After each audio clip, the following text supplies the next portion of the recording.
हमारे साथ जुड़े रहने के लिए हमारे YouTube चैनल को सब्सक्राइब करें, साथ ही बेल आइकन को दबाएं। नेटरिक न्यूज की खबरें सबसे पहले देखने के लिए। नमस्कार, स्वागत है आपका नेटरिक न्यूज में। मैं हूं आपके साथ सपना दुबे। भारत एक ऐसा देश जो वैसे तो अपनी खूबसूरती के लिए जाना जाता है, लेकिन उसके चारों तरफ विवादों ने ऐसा घेरा डाला है जिससे उसे उबर पाना देश की सरकार के लिए एक बड़ी चुनौती है। हम बात कर रहे हैं जम्मू कश्मीर की, जहां सीमा का विवाद है, आर्टिकल 35A का विवाद है, अलगाववादियों से जुड़े मामले, और इस वक्त जो मामला सुर्खियों में है वो है आर्टिकल 35A।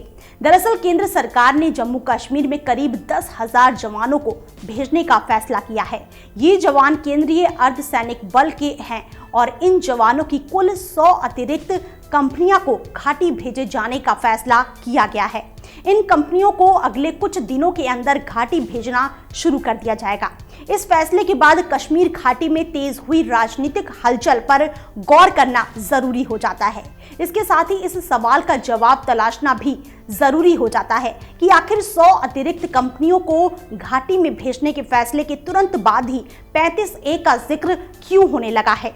आइए इस पूरे घटनाक्रम को विस्तार से समझते हैं। दरअसल राष्ट्रीय सुरक्षा सलाहकार अजीत डोभाल 26 जुलाई को कश्मीर के 3 दिवसीय दौरे से लौटे, तभी से घाटी में कुछ बड़ा होने के अंदेशे ने जोर पकड़ लिया। कश्मीर में 100 अतिरिक्त कंपनियां भेजने के क्या मायने हो सकते हैं, इसका भी अनुमान लगाया जा रहा है। कुछ लोगों को तो ये तक लगने लगा है कि केंद्र की ये तैयारी अनुच्छेद 35A को भंग करने से पहले की है, तो कई इस तैयारी को आतंक रोधी अभियानों में तेजी लाने की तरफ उठाया गया कदम मानते हैं। इन्हीं कयासों और अनुमानों के बीच 35A को हटाने की चर्चाएं तेज हो गई हैं। इस वक्त की सुगबुगाहट है कि अमरनाथ यात्रा खत्म होने के बाद केंद्र सरकार के द्वारा अनुच्छेद 35A के संबंध में फैसला ले सकती है। तब तक संसद का सत्र भी खत्म हो जाएगा। जानकारी के मुताबिक आर्टिकल 35A को राष्ट्रपति के आदेश के तहत लागू किया गया। आर्टिकल को रियासत में लागू किया गया, जिसकी वजह से इसे राष्ट्रपति के आदेश पर खत्म भी किया जा सकता है। अब जब इस आर्टिकल को हटाने की तरफ कदम उठाया जाएगा तो जाहिर सी बात है कि कश्मीर में बड़ी हिंसा का खतरा पैदा हो सकता है। इसके अलावा कानून व्यवस्था बेकाबू होने का भी डर है। ऐसे में सुरक्षा बढ़ाने के लिहाज से अतिरिक्त फोर्स को घाटी भेजे जाने का फैसला किया गया है।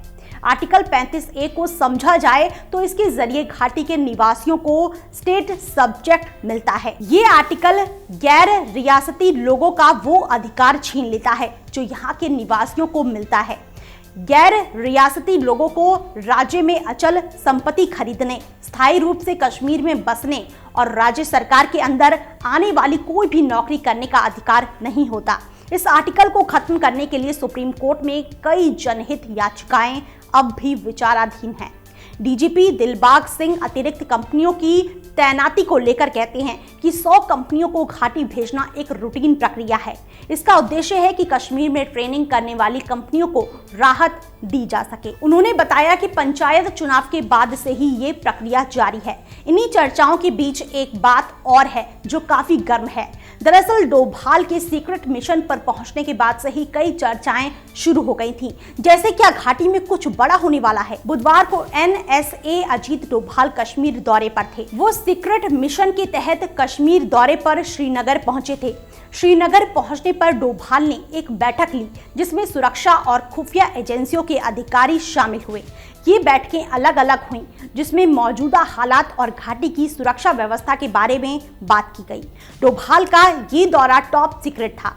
डोभाल के सीक्रेट मिशन की बात जैसे ही खुलकर सबके सामने आई, वैसे ही आर्टिकल 35A और 370 को हटाने को लेकर चर्चाएं गर्म हो गई हैं। कश्मीर को लेकर केंद्र सरकार के लिए इस फैसले पर राजनीतिक पार्टियों की तरफ से प्रतिक्रियाएं आई हैं।